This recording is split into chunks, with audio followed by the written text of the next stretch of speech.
তোর সাহস হলো কি করে কন্ট্রাক্ট পেপার ছিঁড়ে ফেলার? খুব সাহস বেড়ে গিয়েছে তোর, তাই না? ডানা গজিয়েছে তোর। কিছু সময়ের ব্যবধানে কাজের মেয়ে থেকে নিজেকে এই বাড়ির মালকিন ভাবতে শুরু করেছিস। তোকে আজ আমি মেরেই ফেলবো। বলে চুলের মুঠি ধরে টানতে টানতে ফুলে সজ্জিত বিছানা থেকে নামিয়ে নিয়ে এলো সদ্য বিবাহিত নববধূকে, তার স্বামী নামক নির্দয় ব্যক্তি। অঙ্কন ভাই, লাগছে আমার। মনে হচ্ছে মাথা থেকে সব চুল উপড়ে যাচ্ছে। মাথা ব্যথায় টনটন করছে। প্লিজ চুলের মুঠি ছাড়ুন অঙ্কন ভাই। খুব কষ্ট হচ্ছে আমার, দম বন্ধ হয়ে আসছে। বিশ্বাস করুন, আমি কোনো পেপার ছিঁড়িনি। আমি তো জানিও না আমাদের কন্ট্রাক্ট ম্যারেজ হয়েছে। গতকাল রাতে আপনি যখন আমার হাতে পেপার ধরিয়ে দিয়ে বলেছিলেন ঝটপট সাইন করে দিতে, ব্যাস আমি কিছু না পড়েই সাইন করে দিয়েছিলাম। তবে এখন বুঝেছি সেই পেপারটা কোনো সাধারণ পেপার ছিল না, ছিল আমাদের বিয়ের কন্ট্রাক্ট পেপার, যেখানে আমাদের সম্পর্কটাই একটা চুক্তির সম্পর্ক, ভিত্তিহীন, শুধুমাত্র কাগজের একটা সম্পর্ক টিকিয়ে রাখার জন্য আমি কেন কন্ট্রাক্ট পেপার ছিঁড়ে ফেলার দুঃসাহস দেখাতে যাব? দাদিমা যখন আমাকে আপনার রুমে নিয়ে আসে, তখন বড় বাবাকে আপনার রুম থেকে বের হতে দেখেছি আমি। তুই ঠিক কি মিন করছিস অজান্তা? তুই বলতে চাইছিস ড্যাড এই কাজ করেছে? দোহাই আপনার, বিশ্বাস করুন আমার কথা, আমি সত্যিই কিছু করিনি। একদম চুপ। আর একটা কথা বলবি তো একদম গুলি করে মাথার খুলি উড়িয়ে দিব। অঙ্কন চৌধুরীর বউ হওয়ার খুব শখ ছিল তোর, তাই না? তুই কি ভেবেছিলি একটা কাগজে নিজের নাম লিখে আর 3 কবুল বললেই তুই এই বাড়ির কাজের মেয়ে থেকে বাড়ির বউ হয়ে যাবি? মম ড্যাড সুইটহার্টের মতো আমার উপরও নিজের রাজত্ব দায়ের করতে পারবি? তোর এই আশা কখনো পূরণ হবে না অজান্তা। ভুলে যাস না, তুই এই বাড়ির কাজের মেয়ে, আর সারা জীবন কাজের মেয়ে হয়েই থাকবি। তোর মতো নর্দমার কীট অঙ্কন চৌধুরীর পায়ের তলায় থাকার যোগ্য বুকে নয়। না জানি কার না কার পাপের ফসল মম ড্যাড আমাদের বাসায় এনে রেখেছে, যেন এটা কোনো আশ্রয় কেন্দ্র। ইস, নেম প্লেটে চৌধুরী মঞ্জিল না লিখে আশ্রয় মঞ্জিল লিখে দিলে বেশ ভালো হতো। এতে তোর মতো হাজারো অজান্তা, নামহীন, পরিচয়হীন বাবা মা ছাড়া মেয়েগুলো এইখানে আশ্রয় নিতে পারত। ড্যাড শুধুমাত্র তোকে আশ্রয় দিয়ে ক্ষান্ত হয়নি, এখন আবার আমার ঘাড়েও ঝুলিয়ে দিয়েছে। আপনি আমাকে যা ইচ্ছা হয় বলুন, মারুন, কাটুন, আমি কিচ্ছু বলবো না। কিন্তু আমার বাবা মা সম্পর্কে কোনো বাজে কথা বললে আমি কিন্তু আপনাকে ছেড়ে কথা বলবো না অঙ্কন ভাই। অজান্তার কথা শুনে অঙ্কন ক্ষিপ্ত হয়ে এসে অজান্তার গাল চেপে ধরে বলল, ও রিয়েলি? তুই সিআইডি অফিসার অঙ্কন চৌধুরীকে থ্রেট করছিস, যার নাম শুনে শহরের অলিগলিতে থাকা প্রত্যেকটা ক্রিমিনাল ভয়ে কেঁপে ওঠে? তুই তাকে ভয় দেখাচ্ছিস? ও শিট, আমার তো প্যান্ট ভিজে গেছে রে অজান্তা তোর থ্রেট শুনে। অঙ্কন এমনভাবে অজান্তার গাল চেপে ধরেছে যেন মনে হচ্ছে জল ভেঙে যাবে। অজান্তা কোনো মতে অঙ্কনকে ছাড়িয়ে অশ্রুভেজা নয়নে বলল, হ্যাঁ, স্বীকার করছি আমি অজন্তা। আমার কোনো পরিচয় জানা নেই, কিন্তু আমিও কোনো বাবা মায়ের সন্তান। তাই কথায় কথায় আমার পরিচয় নিয়ে প্রশ্ন তুলবেন না অঙ্কন ভাই। আমি সত্যিই আপনার মতো একজন সৎ, ন্যায়বান সিআইডি অফিসার, যাকে তরুণ প্রজন্মের ছেলেমেয়েরা নিজের আইডল মনে করে, তার মতো একজন হতে চাই, যাকে নিয়ে প্রেস মিডিয়ার লোকজনদের গঞ্জনার শেষ নেই। অন্তত তার মুখ থেকে এমন কুরুচিপূর্ণ কথা কখনো আশা করিনি। তারা হয়তো জানে না, তারা যাকে নিজেদের আইডল মনে করে সে সবার সামনে যতটা ভালো মানুষ, ঠিক ততটাই নোংরা, কুৎসিত, অহংকারে জর্জরিত তার ভেতরটা। বাহ বাহ, তোর দেখে খুব উন্নতি হয়েছে অজান্তা। যে অঙ্কন চৌধুরীকে দেখলে ক্রিমিনালদের মতো তোরও কাঁপাকাঁপি শুরু হয়ে যায়। এতগুলো বছর আমাদের বাড়িতে থাকার পরও যার সম্মুখে দাঁড়িয়ে কথা বলতে পারিসনি, আর আজ তুই তার চোখে চোখ রেখে কথা বলছিস? Really I can't believe this. নাকি তুই নিজেকে আমার বউ ভাবতে শুরু করেছিস? বামন হয়ে চাঁদে হাত দেওয়ার স্বাদ থাকলেও সাধ্য নেই আমার। বড় বাবা রাস্তা থেকে তুলে এনে আমাকে নতুন একটা জীবন দিয়েছে। ফ্রিতে খাচ্ছি, থাকছি, পড়ছি, এটাই অনেক। আর কোনো চাওয়া পাওয়া নেই আমার। লাইক সিরিয়াসলি তোর সত্যি আর কোনো চাওয়া নেই? তাহলে মরতে মরতে আমার রুমে কেন এসেছিস তুই? বেরিয়ে যা আমার রুম থেকে, তোকে সহ্য হচ্ছে না আমার। আমাকে নিয়ে যদি আপনার এতই সমস্যা, তাহলে কেন বিয়ে করলেন আমাকে? কেন বিয়ে নামক একটা চুক্তির মিথ্যা সম্পর্কে জড়িয়ে দিয়ে আমার জীবনটা নষ্ট করে দিলেন? কেন অঙ্কন ভাই, কেন? এসব প্রশ্ন আমাকে না করে তোর নিজেকে কর, উত্তর পেয়ে যাবি। ড্রামাবাজ মহিলা, নিজে নাটক সাজিয়ে বড়লোক বাবার একমাত্র ছেলে, শহরের নামকরা একজন সিআইডি অফিসারের গলায় ঝুলে পড়ে এখন আবার আমাকে জিজ্ঞেস করছে কেন বিয়ে করলেন। It's all because of you. আমি কোনো না। Stop all this nonsense. Don't say anymore. Just get out from my room. বলেই অঙ্কন অজান্তার হাত ধরে টানতে টানতে দরজার কাছে নিয়ে এসে দেখল দরজা বাহিরে থেকে লক করা। মুহূর্তের মধ্যেই অঙ্কনের হাত মুষ্টিবদ্ধ হয়ে এলো। কপালে চিন্তার স্পষ্ট ছাপ দেখা গেল। নিজের রাগ কন্ট্রোল করতে না পেরে দরজায় পরপর 2-3টা লাথি মেরে দিয়ে বলল, ড্যাম ইট, কার এত বড় সাহস হলো আমার রুম বাইরে থেকে লক করার? অঙ্কনের কর্মকাণ্ডে আতঙ্ক হয়ে অজান্তা বলল, আপনি দয়া করে শান্ত হন অঙ্কন ভাই। আমি বড় মা বা দাদিমাকে ডাকছি, তারা এসে দরজা খুলে দিলে আমি এক্ষুনি বেরিয়ে যাব রুম থেকে। অজান্তা সবে বড় মাকে ডাক দিতে যাবে তার আগেই অঙ্কন ড্রয়ার থেকে একটা পিস্তল বের করে অজান্তার কপালে ঠেকিয়ে বলল, ভুলেও এই কাজ করতে যাবি না অজান্তা। এই 4 দেয়ালের মধ্যে যা হয়েছে, ভুলেও যদি মম, ড্যাড বা সুইটহার্টের কর্ণপাত হয়ে ট্রাস্ট মি, একদম গুলি করে তোর মাথার খুলি উড়িয়ে দিব। তারা যেন ঘুণাক্ষরেও আমাদের কন্ট্রাক্ট ম্যারেজের বিষয়ে, এমনকি আমাদের মধ্যকার দূরত্ব বুঝতে না পারে। অজান্তা চোখের পানি মুছে ঠোঁটে তাচ্ছিল্যের হাসি ঝুলিয়ে বলল, ড্রামাবাজ আমি না অঙ্কন ভাই, ড্রামাবাজ তো আপনি। নিজেকে কি অমায়িকভাবে প্রেস, মিডিয়া, পরিবারের সদস্যদের কাছে উপস্থাপন করেন, অথচ সামান্য একটা মেয়েকেই সম্মান দিতে জানেন না। আবার বলছেন আপনি যেভাবে সবার সামনে ভালো মানুষ হয়ে থাকার নাটক করেন, ঠিক একইভাবে আমাকেও আপনার পরিবারের সদস্যদের সামনে সুখী কাপলের নাটক করতে। এসব নাটক আপনার সাথে যায় অঙ্কন ভাই, আমার মতো কাজের মেয়ের সাথে না।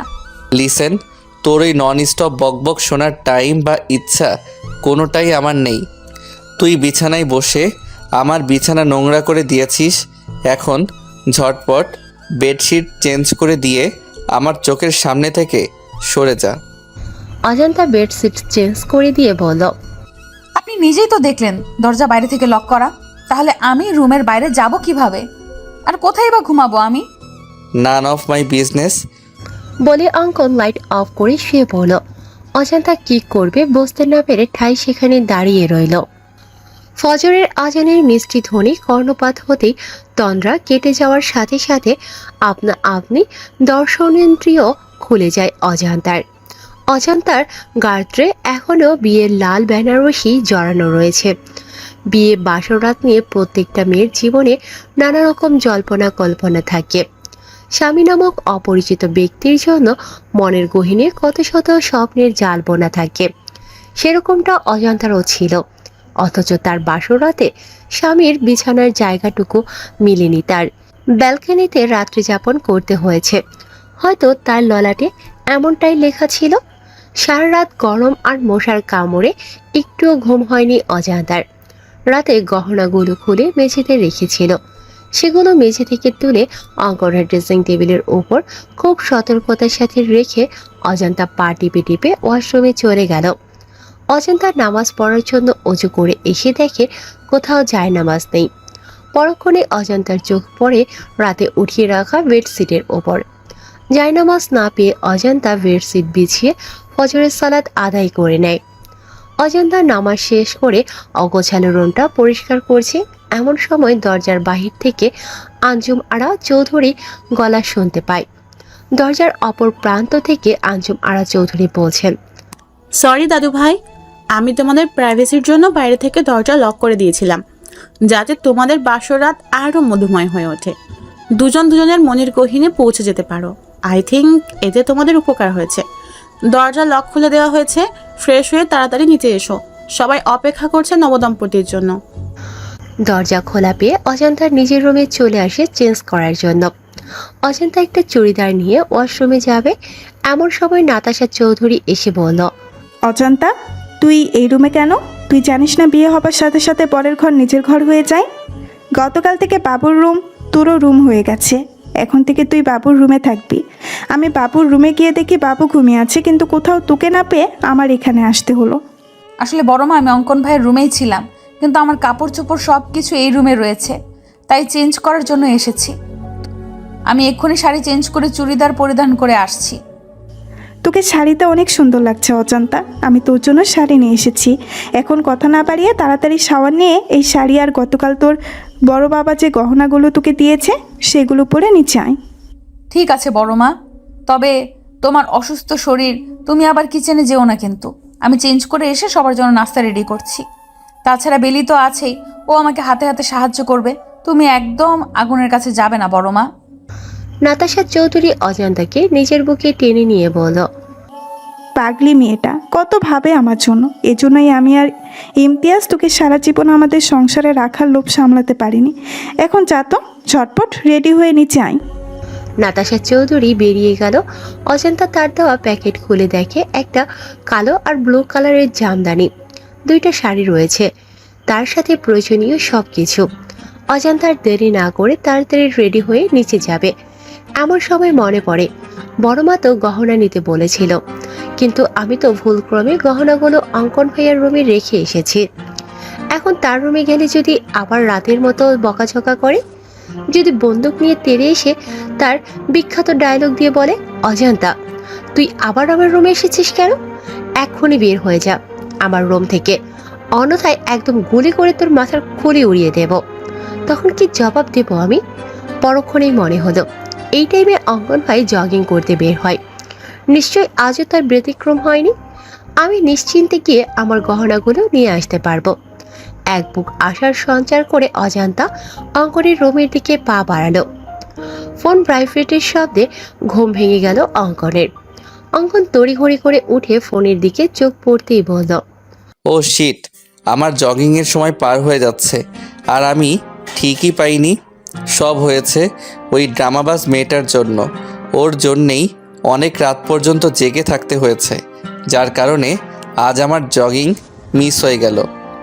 অঙ্কন অজান্তাকে হাজারটা বকা দিতে দিতে ফ্রেশ হওয়ার জন্য ওয়াশরুমে প্রবেশ করতেই শ্যাম্পু বা সাবান জাতীয় কিছুর উপর স্লিপ হয়ে ঠাস করে মেঝেতে পড়ে যাওয়ার ফলস্বরূপ অনেকটা ভিজে যাওয়ার সাথে সাথে কোমরেও বেশ চোট পায়।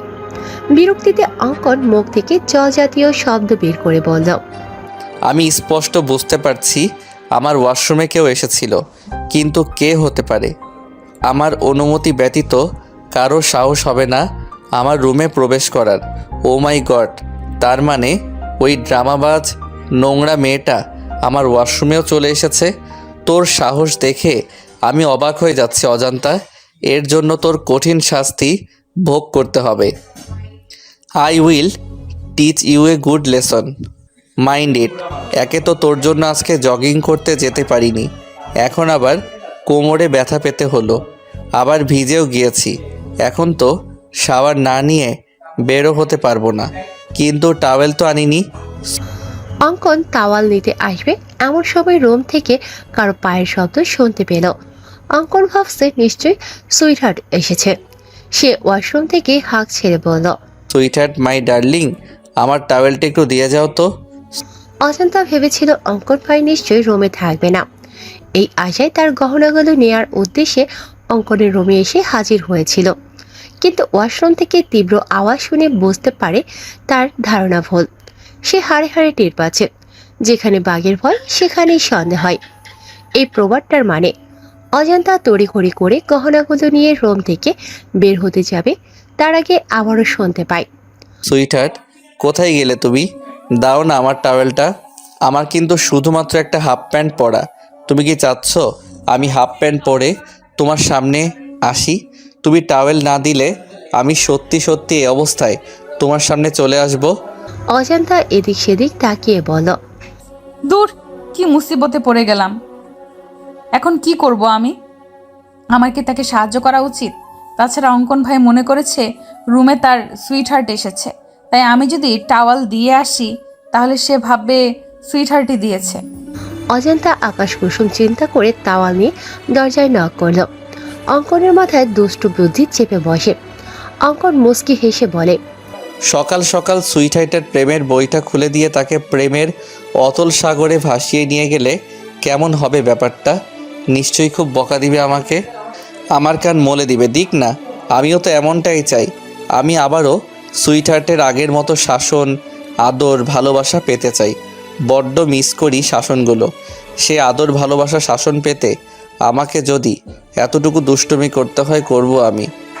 অজান্তা ভেতর থেকে অঙ্কনের কোনো রেসপন্স না পেয়ে আবারও দরজায় নক করার সাথে সাথেই অঙ্কন হ্যাঁচকা টানে তাকে ওয়াশরুমে নিয়ে যেতে দুজনে ব্যালেন্স হারিয়ে শাওয়ারের নিচে পড়ে যায়।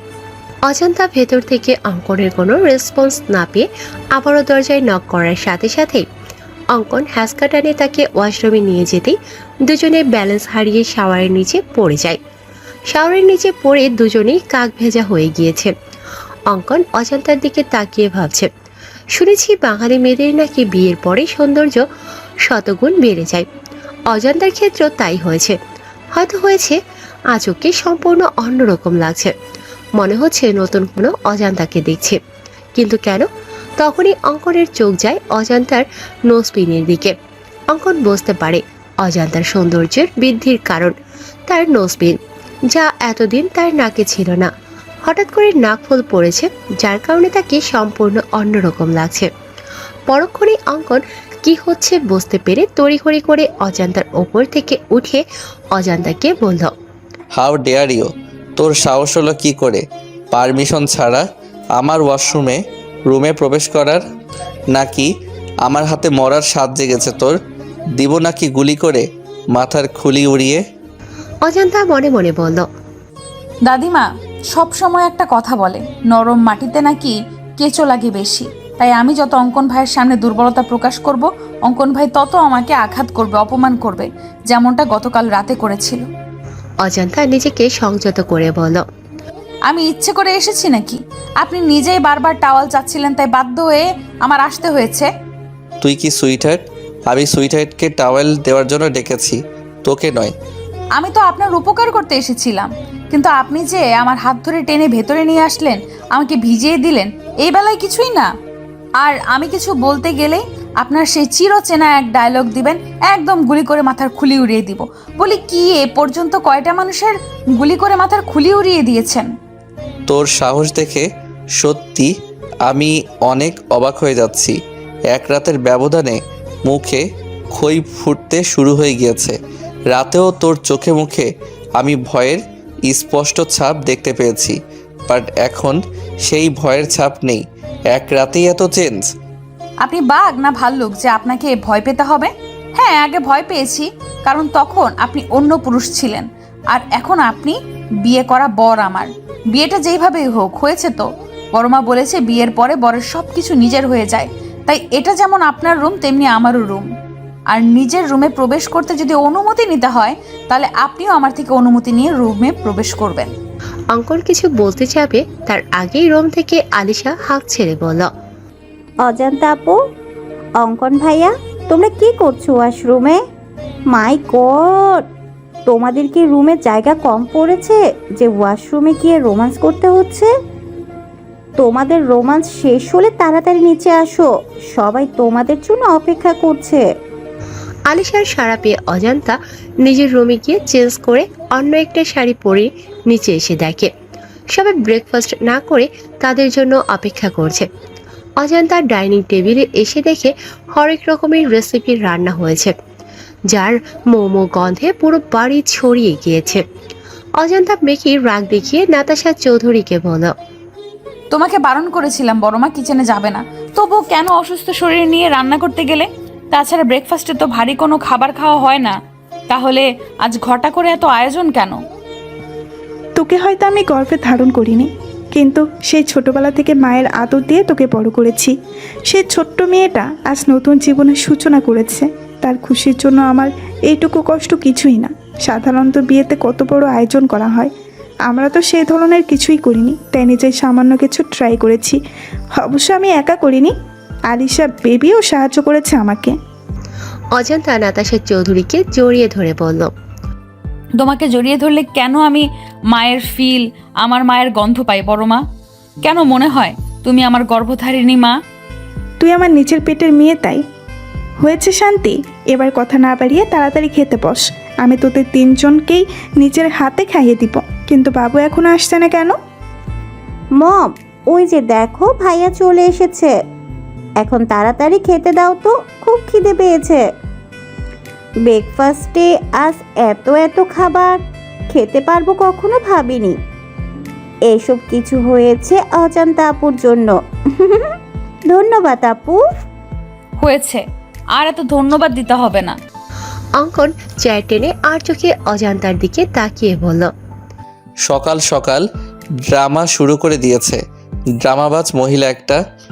অঙ্কন বসা মাত্রই আঞ্জুমারা চৌধুরী অঙ্কনকে ফিস ফিস করে বলল, হোয়াট হ্যাপেন দাদু ভাই? সকাল সকাল দুজনেরই চুল ভেজা, দাল মে কুছ কালা হ্যাঁ? অঙ্কন মাথা চুলকাতে চুলকাতে বলল, তুমি যেরকম ভাবছো সেরকম কিছুই হয়নি সুইটহার্ট। এরকম দিন আমিও পার করে এসেছি দাদু ভাই। চুলে পাক এমনি এমনি ধরেনি। বিয়ের পরের কয়েকটা মাস হচ্ছে মধু মাস। মধুরাজা তার মধুরানীর থেকে মধু সংগ্রহ করবে, এটাই স্বাভাবিক। এতে এত লজ্জা পাওয়ার কি আছে?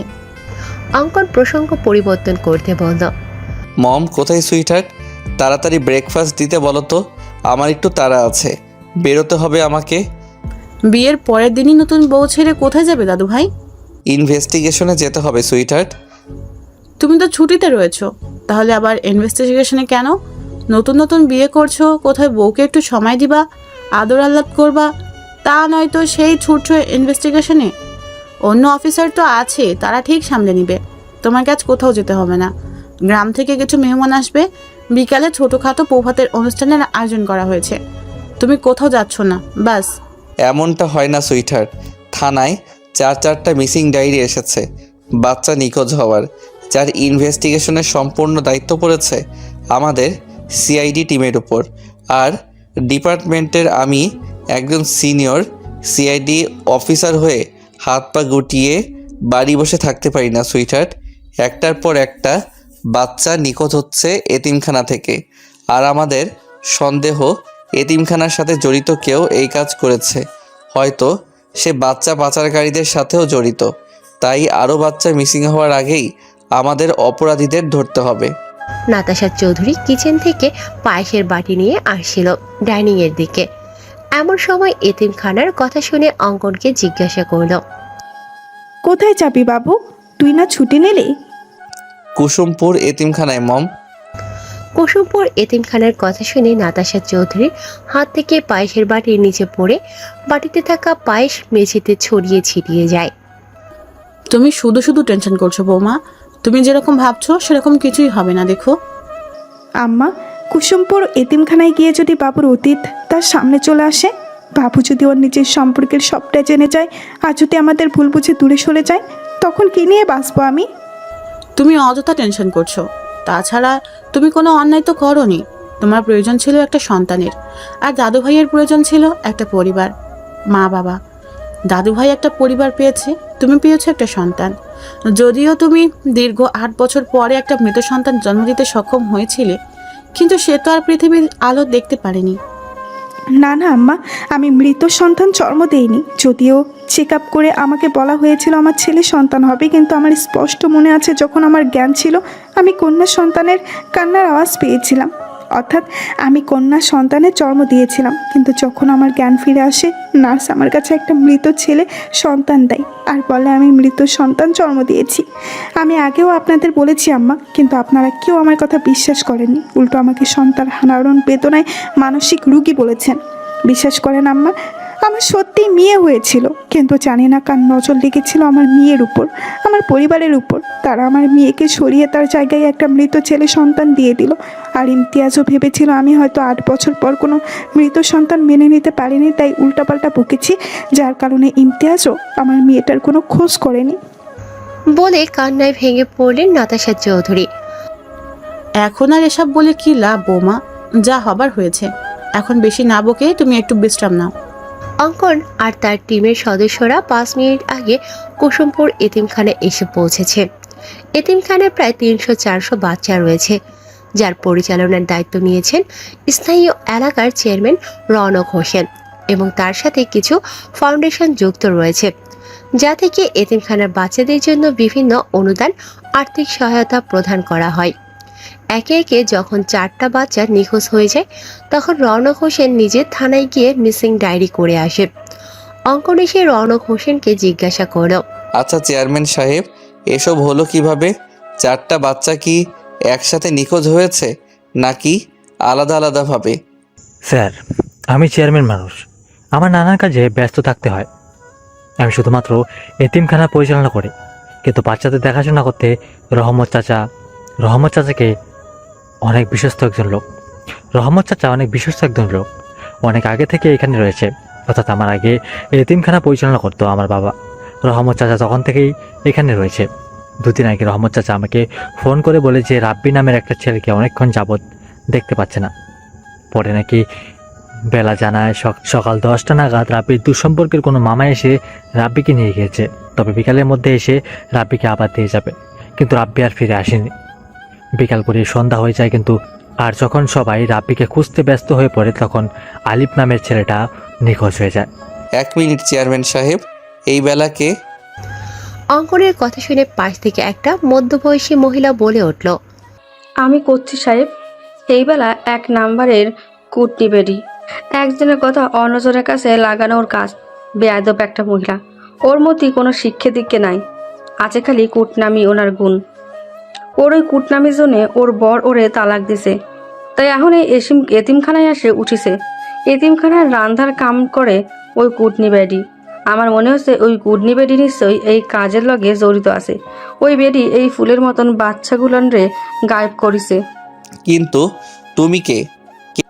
আমি রেশমি সাহেব। আমি আগে এই এতিমখানার রান্ধার কাম করতাম, কিন্তু ওই বেলা কুটনি উড়ে এসে জুড়ে বইছে। কে কুটনি আর কে শুটনি সেইটা আমরা ঠিকই বের করে নিব। তোমরা এইটা বলো যে এই বেলাকে কোথায় পাবো? চেয়ারম্যান সাহেব বলল, স্যার, ওই বেলা ওইখানেই থাকে, তবে আজ সকাল থেকে ওকে কোথাও দেখতে পাচ্ছি না। আমি কইছিলাম না সাহেব, ওই কুটনি বেলা এর সাথে জড়িত। আপনারা আসবেন জানতে পারে হয়তো কোনখানে ঘামটি মেরে বসে আছে। আপনি খালি একবার আমারে হুকুম দেন সাহেব, আমি ওই কুটনির চুলের মুঠি ধরে টাইনে নিয়ে আসবানি। তাহলে তো তুমি নিশ্চয়ই জানো বেলা কোথায় গিয়েছে। এখন ঝটপট বলে দাও বেলা কোথায়। রেশমি আমতা আমতা করে বলল, না না সাহেব, আমি কিছু জানি না। ওই রাগের বশে এত কিছু করে ফেলেছি সাহেব। বুঝতে পেরেছি, বেলার প্রতি অনেক ক্ষোভ জমে আছে তোমার। আমারে চোর অপবাদ দিয়ে বেলা আমার জায়গা দখল করেছে সাহেব। ক্ষোভ তো থাকারই কথাই, তবে আমি সত্যিই জানি না এই বেলা কুটনি কনে গিয়ে মরিছে। ঠিক আছে, সমস্যা নেই, আমরা ঠিক জেনে নিব। রেশমি ফিস ফিস করে বলল, ওই বেলা কুটনি যেই হানেই যাক ওর মুখে যেন ঠাটা পড়ে, ওরা যেন কাল নাগিনী সবল দিয়ে মারে, শয়তান বেটি। রেশমি যদিও ফিস ফিস করে কথাগুলো বলেছেন, তবুও অঙ্কনের কান পর্যন্ত ঠিক পৌঁছে গেছে।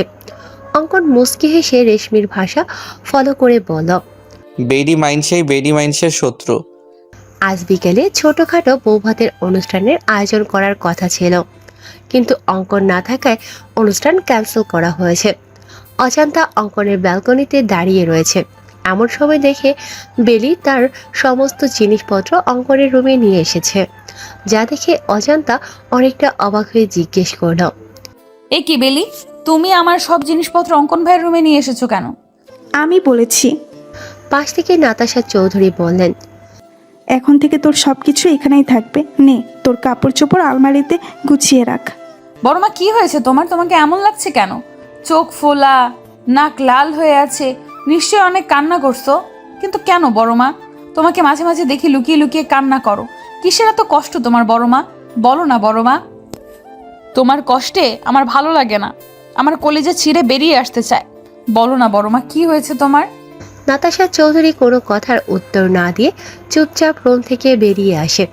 অজান্তা চোখের পানি মুছে তার কাপড় চোপড় আলমারিতে গুছিয়ে রাখছে। এমন সময় একটা ছবির দিকে চোখ পড়তেই থমকে যায় অজান্তা। অজান্তা ছবিটা হাতে নিয়ে বলে, আরে এইটা তো আমার নিজেরই ছবি। অজান্তা ভালো করে লক্ষ্য করে দেখে শুধু একটা না, হাজারটা ছবি, যেগুলো দেখে বোঝা যাচ্ছে ছবিগুলো লুকিয়ে তোলা হয়েছে। অজান্তা ভাবছে, অঙ্কন ভাইয়ের আলমারিতে আমার ছবি, তাও আবার লুকিয়ে রাখা হয়েছে। কিন্তু কেন? অঙ্কন ভাই তোমার নিজের ছেলে না, তার সাথে তোমার রক্তের কোনো সম্পর্ক নেই, তাই না বড় মা?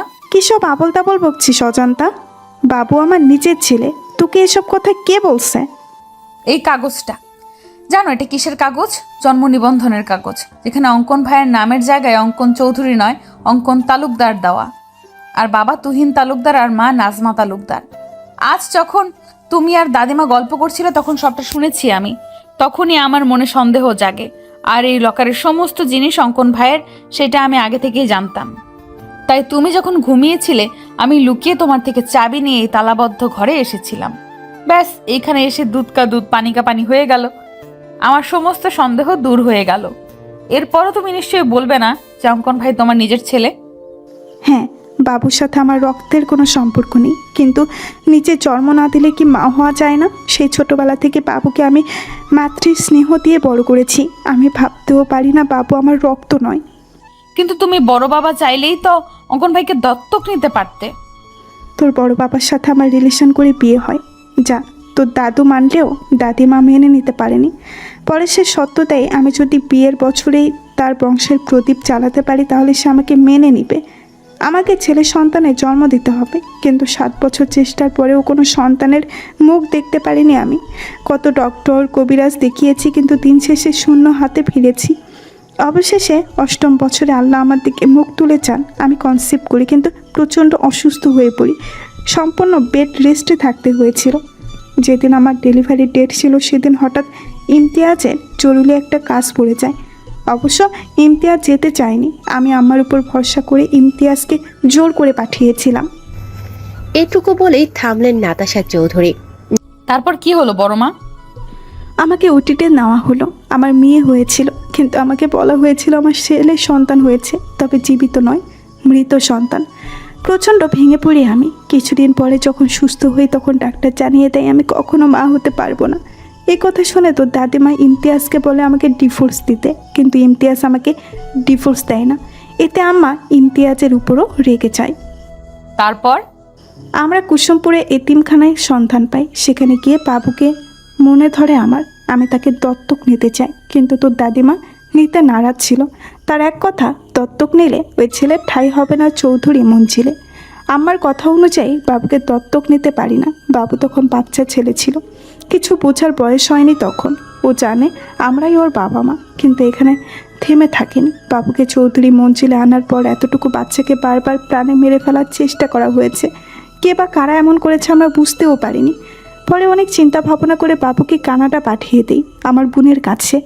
আমার বাবু বিডিতে ফেরার সময় তো তুই চৌধুরী মঞ্জিলে ছিলি। এরপরের ঘটনা তো অজানা নয়। হ্যাঁ, কিন্তু একটা বিষয় আমি কিছুতেই বুঝতে পারছি না। কোন বিষয়? স্কুল কলেজে ভর্তি হওয়ার সময় তো বিভিন্ন কাগজপত্র লাগে, সেখানে অঙ্কন ভাই তার আসল বাবা মার নাম দেখেনি? আমরা টাকা দিয়ে নকল কাগজপত্র বানিয়েছিলাম, যেখানে আমার আর তোর বড় বাবার নাম ছিল। তোর কাছে একটা অনুরোধ, তুই বাবুকে এই বিষয়ে কিচ্ছু বলবি না। কিছু কথা না হয় অজানাই থাক। তুমি চিন্তা করো না বড় মা, আমি অঙ্কন ভাইকে কখনো এই বিষয়ে কিছুই বলবো না। নাতাশা চৌধুরীর অজান্তার কপালে চুমু দিয়ে বলল, রাত 11টা বেজে গিয়েছে, এখন বাবু ফিরল না। ফোনটাও বন্ধ বলছে। জানি না কোথায় আছে এই ছেলেটা। তুমি শুয়ে পড়ো বড় মা, আমি আছি তো। আমি অপেক্ষা করছি অঙ্কন ভাইয়ের জন্য। ঠিক আছে, তুই খেয়ে নে, আর বাবু আসলে খাবার দিস। হ্যাঁ রে বাবা, দিব। তুমি যাও, নিশ্চিন্তে ঘুমিয়ে পড়ো। আচ্ছা, যাচ্ছি আমি। অজান্তা না খেয়ে ডাইনিং টেবিলে রাখা খাবার গুছিয়ে ফ্রিজে রেখে এসে সোফায় বসে অঙ্কনের জন্য অপেক্ষা করতে লাগলো। অপেক্ষা করতে করতে সবে অজান্তার চোখ লেগে এসেছে। এমন সময় কলিং বেল বেজে ওঠে। অজান্তার দরজা খুলে দেখে অঙ্কন এসেছে, কিন্তু তাকে অনেক বিধ্বস্ত দেখাচ্ছে। এলোমেলো চুল, গায়ে পরিধানকৃত শার্ট ও এলোমেলো লাল চোখ, মনে হচ্ছে কান্না করার ফলে এমন হয়েছে। অঙ্কন দরজার বাইরে থেকে জিজ্ঞেস করলো, এখনো ঘুমোসনি কেন? ছি ছি ছি, অঙ্কন ভাই আপনি সিগারেট খেয়েছেন? এতটা অধপতন ঘটেছে আপনার? মাই লাইফ মাই রুলস, আমার যা খুশি তাই করব। তোর কোনো প্রবলেম আছে? আর তোর প্রবলেম থাকলেও আমার কিছু যায় আসে না। বলে অজান্তাকে ধাক্কা দিয়ে সরিয়ে নিজের রুমে চলে যায় অঙ্কন। অজান্তা দরজা বন্ধ করে দিয়ে কিচেনে গিয়ে এক গ্লাস ঠান্ডা শরবত করে নিয়ে আসে অঙ্কনের জন্য। কিন্তু রুমে এসে দেখে অঙ্কন রুমে নেই। তিনি ব্যালকনিতে দাঁড়িয়ে দাঁড়িয়ে মনে সুখে সিগারেটের ধোঁয়া ওড়াচ্ছেন। অজান্তা সোজা গিয়ে অঙ্কনের ঠোঁট থেকে সিগারেট টান দিয়ে নিচে ফেলে দিয়ে বলে, কি সমস্যা আপনার? তো কোথায় থাকবে? তোর সব জিনিসপত্র আমার রুমে কেন? আপনি হয়তো জানেন না, কিন্তু আমি ঠিকই জানি। বরের জিনিসপত্র যেখানেই থাকবে, বউয়ের জিনিসপত্র সেখানেই থাকবে। এটাই স্বাভাবিক, তাই না? অঙ্কন কিছু বলার আগেই অজান্তা বলল, অন্য ছেলেরা অফিস থেকে ফিরে বউকে জড়িয়ে ধরে ক্লান্তি দূর করে, কিন্তু আপনি তো সাধু সন্ন্যাসী, বউয়ের ধারে কাছেও ঘেঁষবেন না। তাই আপনার জন্য ঠান্ডা শরবত করে এনেছি, নিন নিন, শরবত পান করে ক্লান্তি দূর করুন। I don't know need. অবশ্যই প্রয়োজন আছে। তুই কিন্তু একটু বেশি বকছিস অজান্তা। আমার সামনে থেকে যা, নয়তো একদম গুলি করে মাথার খুলি উড়িয়ে দিব। থাক ভাই, খুলি উড়ানোর কোনো প্রয়োজন নেই। আপনি ফ্রেশ হন, আমি উপরে আপনার জন্য খাবার নিয়ে আসছি। অজান্তা খাবার নিয়ে এসে দেখে অঙ্কন শাওয়ার নিয়ে লুঙ্গি পড়েছে, যা দেখে অজান্তার হাসি কিছুতেই থামছে না। অজান্তাকে হাসতে দেখে অঙ্কন ধমক দিয়ে বলল, ফ্রিতে সার্কাস দেখেছিস নাকি? আপনি লুঙ্গি পরেছেন? আগে তো কখন আপনাকে লুঙ্গি পরতে দেখিনি। অজান্তা অঙ্কনকে খাবার দিয়ে সেখানেই দাঁড়িয়ে রয়েছে। সেও রাতে খায়নি, মনে হচ্ছে পেটের মধ্যে ক্ষুধায় হরতাল শুরু করে দিয়েছে। অজান্তা ভাবছে, আমাকে একটু খাইয়ে দিলে অঙ্কন ভাইয়ের কি জাতমান চলে যেত। অজান্তার মুখের কথা মুখে থাকতেই অঙ্কন জিজ্ঞেস করলো, কেন, তুই কি চোখে কম দেখিস? লুঙ্গি আমি প্রতি রাতেই ঘুমাতে যাওয়ার আগে পরি। তুই নিশ্চয়ই আমার সাথে ঘুমাস না, যে তাই দেখতে পাবি। আর গরমকালে লুঙ্গি মানেই এসি। লুঙ্গি থাকলে এসি চালানোর কোনো প্রয়োজন হয় না। এখন বেশি কথা না বলে খাবার রাখ আর বিদায় হ। রাতে খেয়েছিস তুই? ব্যাস এইটুকু কথায় অজান্তার মনে যেন প্রেমের বইটা বইতে শুরু করলো। অজান্তা অনেকটা অভিমানে সুরে বলল, আমার ক্ষুধা নেই। আমি জিজ্ঞেস করেছি খেয়েছিল কিনা, ক্ষুধা আছে কি নেই এটা জিজ্ঞেস করিনি। বেশ অপমান বোধ করে অজান্তা। অজান্তা ভাবছে রুম থেকে বেরিয়ে যাবে, কিন্তু তার আগেই অজান্তাকে অবাক করে দিয়ে অঙ্কন এক লোকমা খাবার অজান্তার মুখের সামনে তুলে ধরে, যা দেখে খুশিতে অজান্তার চোখে পানি চলে আসে। অজান্তা আবেগে আপ্লুত হয়ে জিজ্ঞেস করে, আমাকে ভালোবাসেন অঙ্কন ভাই? দেখতে দেখতে কেটে গেল কয়েকদিন। কেসের ইনভেস্টিগেশন চলছে, কিন্তু কাঙ্ক্ষিত কোনো তথ্য বা প্রমাণ এখনো পাওয়া যায়নি। অঙ্কন এতিমখানার সব বাচ্চাদের চকলেট দিয়ে তাদের মনোরঞ্জন করার পর তাদের জিজ্ঞাসা করছে তারা কিছু জানে বা দেখেছে কিনা। এমন সময় অঙ্কনের ফোন বেজে উঠল। অঙ্কন কল রিসিভ করে বলল, হ্যাঁ ঈশান বলো, ওই দিকের কি খবর, কিছু জানতে পেরেছো কি? হ্যাঁ স্যার, এতিমখানা থেকে 3 কিলো দূরে একটা জঙ্গল রয়েছে। ওই জঙ্গলে বেলা নামের মহিলাটার লাশ পাওয়া গেছে। আমরা আশেপাশে লোকদের ছবি দেখে জিজ্ঞেস করেছি, তারা নিশ্চিত করেছে এটা বেলার লাশ। মনে হচ্ছে মাথায় আঘাতের ফলে এর মৃত্যু হয়েছে। কিভাবে মৃত্যু হয়েছে সেটা তো ফরেনসিক রিপোর্ট এলে জানা যাবে। তুমি এক কাজ করো, লাশটাকে ফরেনসিক ল্যাবে পাঠিয়ে দাও। জি স্যার, আমি এক্ষুনি পাঠিয়ে দিচ্ছি। তবে স্যার, একটা বিষয় আমার মাথায় কিছুতেই ঢুকছে না। আমরা তো বেলাকেই সন্দেহ করেছিলাম, আর আশ্চর্যজনকভাবে সেই বেলাই খুন হয়ে গেল। কিন্তু কেন? বেলা নিশ্চয়ই এমন কিছু জানতে পেরেছিল বা দেখেছিল যা খুনির জন্য কাল হয়ে দাঁড়িয়েছিল। ব্যাস, তারা পথের কাঁটা সরিয়ে দিয়েছে। এই বেলা বেঁচে থাকলে আমাদেরকে অনেক তথ্য দিয়ে সহায়তা করতে পারত, কিন্তু কোনো ব্যাপার না। এই বেলায় আমাদের পৌঁছে দিবে আসল অপরাধী পর্যন্ত। তুমি ফরেনসিক ল্যাবে চলে যাও, আমিও আসছি। ঠিক আছে স্যার। হ্যাঁ, উক্টর রবিন কিছু জানতে পারলেন? হ্যাঁ অঙ্কন, আনুমানিক 4 ঘন্টা আগে বেলা মারা গিয়েছে, তবে এই বেলার মৃত্যু আঘাতের ফলে হয়নি। তাহলে কিভাবে হয়েছে? বিষের কারণে। বেলাকে বিষ দিয়ে মারা হয়েছে। এই দেখো, ওর ঠোঁট গলা কেমন নীল হয়ে গিয়েছে। আমি হয়তো খুনিকে এটা বলতে পারবো না, কিন্তু বেলাকে বিষ কে দিয়েছে সেটা বলতে পারবো। ডক্টর রবিনের কথা শুনে ঈশান বলল, কিভাবে স্যার? এই যে এই পানির বোতলটা, যেটা বেলার লাশের কাছে পড়েছিল, আমি এই বোতলে দুজনের ফিঙ্গারপ্রিন্ট পেয়েছি। যার একটা বেলার ফিঙ্গারপ্রিন্টের সাথে ম্যাচ করছে, আরেকটা ফিঙ্গারপ্রিন্ট হচ্ছে সেই ব্যক্তি যে বেলাকে এই বিষ দেওয়া পানি খেতে দিয়েছিল।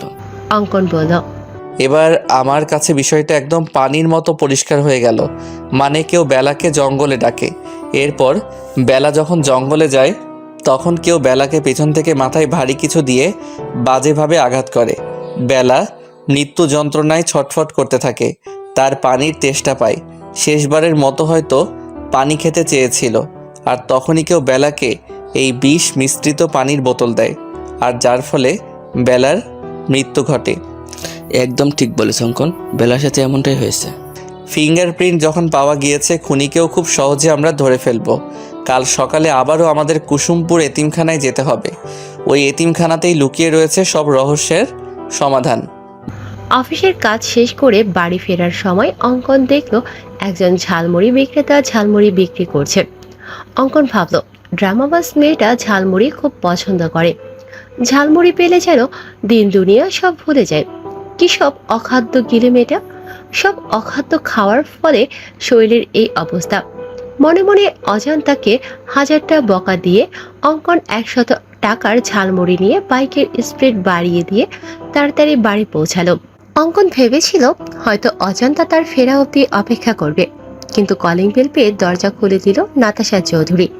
যা দেখে অঙ্কন বলল, মম, তুমি এখনো জেগে রয়েছো কেন?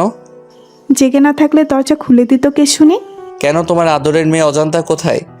অজান্তা বলল যে ওর নাকি শরীর খারাপ লাগছে, তাই আমি ওকে রুমে পাঠিয়ে দিয়েছি। অঙ্কন বলল, শরীর খারাপ টারাপ কিছু না, সব ওর ড্রামা। মানে কি বলতে চাইছিস বাবু? কিছু না মম। ঠিক আছে, ফ্রেশ হয়ে আয়, আমি খাবার দিচ্ছি। ঠিক আছে মম। অঙ্কন রুমে এসে দেখলো অজান্তা ব্যালকনিতে বিছানা করেছে। হঠাৎ অঙ্কনের দিকে চোখ পড়া মাত্রই এক হাত ঘোমটা টেনে দিল। যা দেখে অঙ্কন মুচকি হেসে বলল, বাব্বা, মহারানীর রাগ এখনো কমেনি। অঙ্কন ব্যালকনিতে গিয়ে বলল, কি মজার ঝালমুড়ি রে অজান্তা! আমার জীবনেও এমন মজার ঝালমুড়ি আমি খাইনি। আজ রাতে ঝালমুড়ি দিয়েই ডিনারের কাজ সম্পন্ন করব। ঝালমুড়ির কথা শুনে অজান্তার জিহ্বা লক লক করছে। এমনিতেই ঝালমুড়ি তার খুব পছন্দের। অজান্তা সামান্য একটু ঘোমটা সরিয়ে দেখলো অঙ্কন সত্যি সত্যি ঝালমুড়ি খাচ্ছে। অজান্তার মন চাচ্ছে ছো মেরে অঙ্কনের হাত থেকে ঝালমুড়ি নিয়ে খাওয়া শুরু করতে, কিন্তু না, সে এতটাও নির্লজ্জ নয়। মুহূর্তের মধ্যেই অজান্তার চোখ ভিজে এলো। মনে পড়ে গেল সেদিন রাতের ঘটনা। অজান্তা যখন আবেগে আপ্লুত হয়ে অঙ্কনকে জিজ্ঞেস করেছিল, আমাকে ভালোবাসেন অঙ্কন ভাই? উত্তরে অঙ্কন ভাতের লোকমাটা অজান্তার মুখের সামনে থেকে নিয়ে নিচে খেয়ে ফেলে বলল, সামান্য এক লোকমা ভাত খাইয়ে দিতে চেয়েছি আর ভেবেছিস আমি তোকে ভালোবাসি? থাক, প্রয়োজন নেই তোকে খাইয়ে দেওয়ার। এবার নিশ্চয়ই তোর প্রশ্নের উত্তর পেয়ে গেছিস।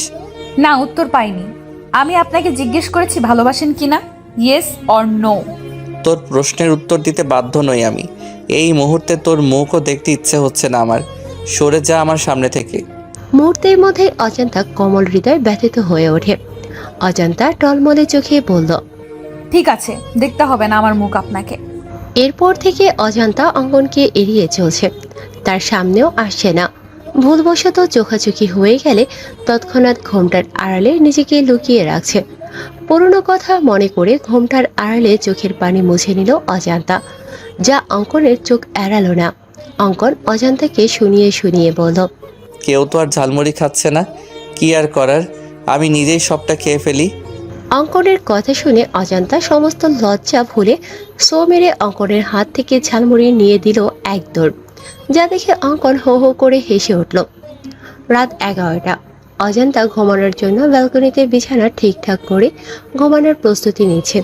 এমন সময় অঙ্কন ব্যালকনিতে উপস্থিত হয়।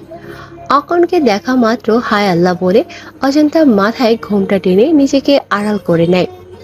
অঙ্কন বিরক্তিতে মুখ থেকে চ জাতীয় শব্দ বের করে বলল, ড্রামাবাজ মহিলা, দয়া করে তোর ড্রামা বন্ধ কর।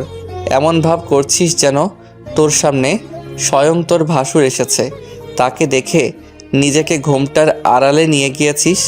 আপনি নিজেই বলছেন আপনাকে যেন আমার মুখ না দেখাই, তার জন্যই তো এই অভিনব পদ্ধতি অবলম্বন হয়েছে। এতে আপনার সমস্যা কোথায় আমি বুঝতে পারছি না। তাছাড়া আপনার এখানে কি চাই? তোকে মানে এখানে তো শুতে হবে না, বিছানায় চল। এমনিতেই বেলকনিতে শুয়ে শুয়ে জ্বর ঠান্ডা বাঁধিয়ে নিয়েছিস, বড় কোনো রোগ বাঁধানোর আগে বিছানায় চল। মরে গেলেও যাব না আমি। আপনার করা অপমানের কথা ভুলিনি আমি। ঠিক আছে, তোর যাওয়া লাগবে না, আমি নিজেই তোকে নিয়ে যাচ্ছি। বলে অঙ্কন অজান্তাকে কোলে তুলে নেয়। ফজরের আজানের মিষ্টি ধ্বনি কর্ণপাত হতেই ঘুম হালকা হয়ে গেল অজান্তার। অজান্তার মনে হচ্ছে সে কোনো শক্ত পাথর ব্যবহার করেছে তার বালিশ হিসেবে। পরক্ষণে অজান্তা বুঝতে পারে তার বালিশ হিসেবে ব্যবহৃত জিনিসটা কোনো পাথর নয়, স্বয়ং তার বর সিআইডি অফিসার অঙ্কন চৌধুরীর বুক। তখনই অজান্তার মনে পড়ে যায় রাতের ঘটনা। অজান্তা বিছানায় আসবে না বলতেই অঙ্কন তাকে কোলে তুলে নেয়। অজান্তা অঙ্কনের কোল থেকে নামার জন্য ছটফট করলে অঙ্কন ফট করে অজান্তার কপালে চুমু দিয়ে দেয়। ব্যাস, অজান্তার সারা শরীরে বিদ্যুৎ গতিতে শিহরণ বয়ে যায়। মুহূর্তের মধ্যেই সে যেন কাঠের পুতুলে পরিণত হয়ে যায়। একদম বিড়াল ছানার মতো অঙ্কনের বুকে লেপ্টে পড়ে থাকে অজান্তা। অঙ্কন তাকে নিয়ে বিছানায় শুইয়ে দিয়ে নিজেও তার পাশে শুয়ে পড়ে। অবশ্য শোয়ার আগে অঙ্কন মাঝখানে কোলবালিশ দিয়েছিল, কিন্তু অজান্তা দেখলো কোলবালিশ নিচে পড়ে রয়েছে আর অজান্তা পড়ে রয়েছে অঙ্কনের বুকে। অজান্তা অঙ্কনকে ভালো করে পর্যবেক্ষণ করে বলল, ইস, আমার ব্ল্যাক ডায়মন্ডটা। আমি খুব ভালো করেই জানি ব্ল্যাক ডায়মন্ড আপনি আমাকে ভালোবাসেন। আমি খুব ভালো করেই জানি ব্ল্যাক ডায়মন্ড আপনি আমাকে ভালোবাসেন, আর সেই ভালোবাসার গভীরতা অনেক বেশি। আপনি আমার সাথে যা যা করেছেন সবটা আপনার অভিনয়। কোনো এক অজানা কারণে আপনি আমাকে দূরে সরিয়ে রেখেছেন। আমার মতো আপনারও প্রেমের বইটা অনেক আগেই খুলেছে, আর খুব শীঘ্রই আপনি নিজের মুখে বলবেন, হ্যাঁ অজন্তা, তোমার মতো আমারও প্রেমের বইটা খুলে গেছে। 7-5 ভেবে অজান্তা বিছানা ছেড়ে উঠতে যাবে, তার আগেই শাড়িতে টান পায়। অজান্তা দেখে তার শাড়ির আঁচলের কিছু অংশ অঙ্কনের পিঠের নিচে রয়েছে। অজান্তা এসে আবারও অঙ্কনকে জড়িয়ে ধরে বলে, আচ্ছা ব্ল্যাক ডায়মন্ড, আপনি কালা আমি ধলা, আমাদের পোলাপাইন কি কালা ধলার সংমিশ্রণে বেগুনি কালারের হবে? বুকের উপর ভারী কিছু অনুভব করতে অঙ্কনের ঘুম ভেঙে যায়। ঘুম ভাঙতেই দেখে অজান্তা তার বুকের উপর বিড়াল ছানার মতো লেপ্টে রয়েছে, যা দেখে অঙ্কনের ইচ্ছে হয় না অজান্তাকে জাগাতে। সে চোখ বুজে ঘুমের ভান ধরে পড়ে থাকে, কিন্তু অজান্তার আজগুবি কথা শুনে সে আর স্থির থাকতে পারে না। অঙ্কন এক ঝটকায় অজান্তাকে নিজের থেকে সরিয়ে ধমক দিয়ে বলে, what the hell are you? অঙ্কনের ধমকে অজান্তা ভয় পাওয়ার পরিবর্তে দাঁত কেলিয়ে বলে, বলেন না অঙ্কন ভাই, আমাদের পোলাপাইন কি বেগুনি কালারের হবে? এই জন্যই কথাই বলে বানরদের বেশি লাই দিতে নেই। বেশি লাই পেয়ে তারা ঠিক এইভাবে মাথায় উঠে নাচতে শুরু করে। অনেক নেচেছিস, এবার নাম আমার বিছানা থেকে। অজান্তা বিছানা থেকে নেমে ওয়াশরুমের দিকে যেতে গিয়ে ফিরে এসে অঙ্কনের দু গালে 2টা চুমু দিয়ে বলল, আমি কখনো কারোর কাছে ঋণী থাকি না।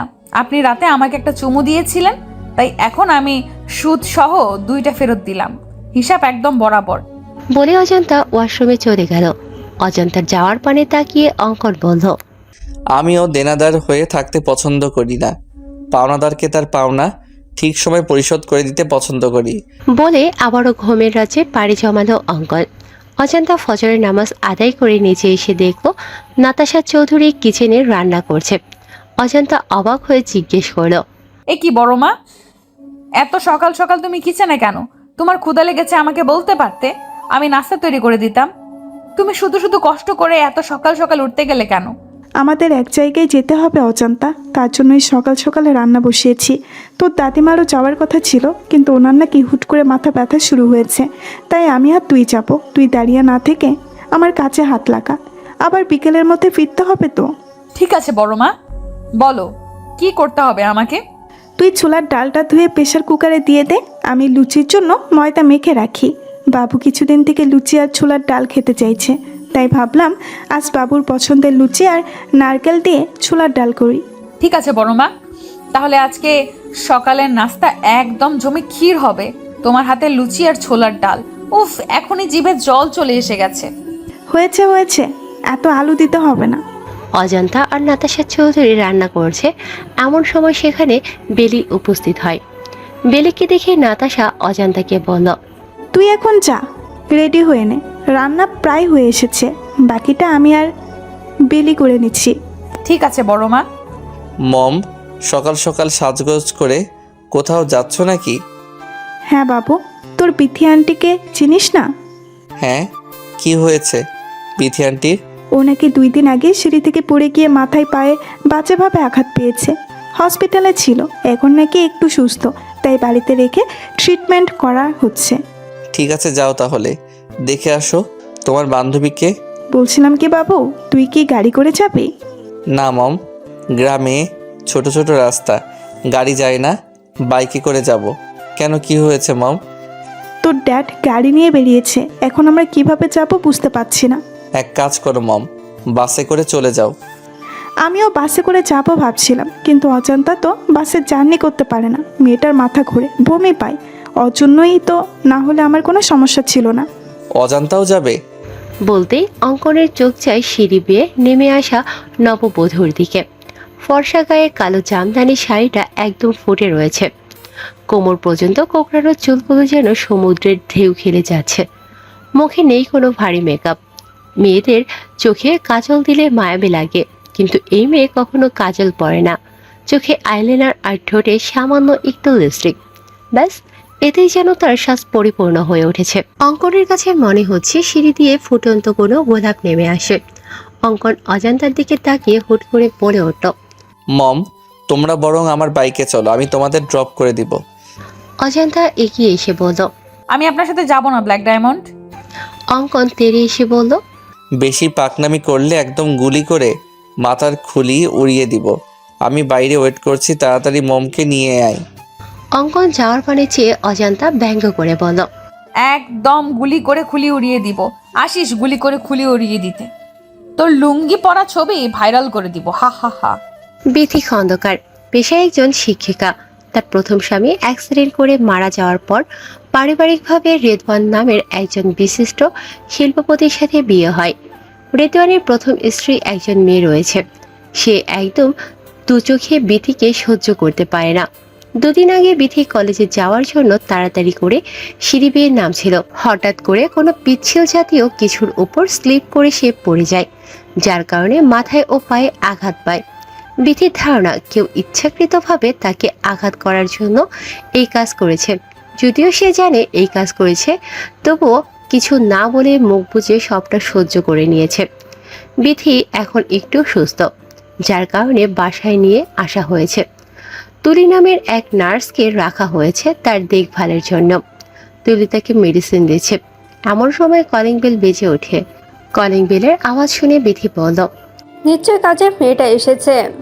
বিথি উঠতে গেলে তুলি বলল। আরে আরে ম্যাম, আপনি উঠছেন কেন? এখনও পরিপূর্ণভাবে সুস্থ হননি আপনি।